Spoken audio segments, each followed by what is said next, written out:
সম্মানিত ঠাকুরগাঁওবাসী, আজকে আমরা যে পতাকা হাতে তুলে নিয়েছি, এই পতাকাকে অন্য পৃথিবীর মানচিত্রে উন্নত করে তুলে যেতে চাই।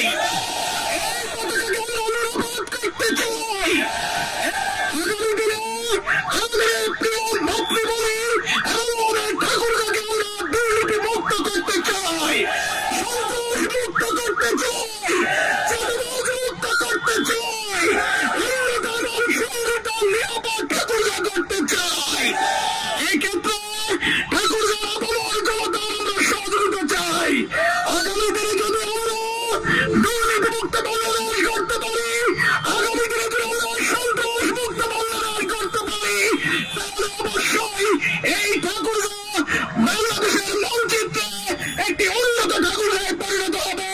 আমাদের এই প্রিয় মাতৃভূমি বাংলাদেশ পৃথিবীর মানচিত্রে একটি উন্নত বাংলাদেশে পরিণত হবে ইনশাআল্লাহ। সম্মানিত ভাই আমার, তাই আসুন আজকে ঠাকুরগাঁওর যে সমস্যাগুলো রয়েছে, আমরা ঠাকুরগাঁওর জন্য কাজ করতে চাই। আমাদের ঠাকুরগাঁও হাসপাতাল, মেডিকেল কলেজ হাসপাতাল চাই।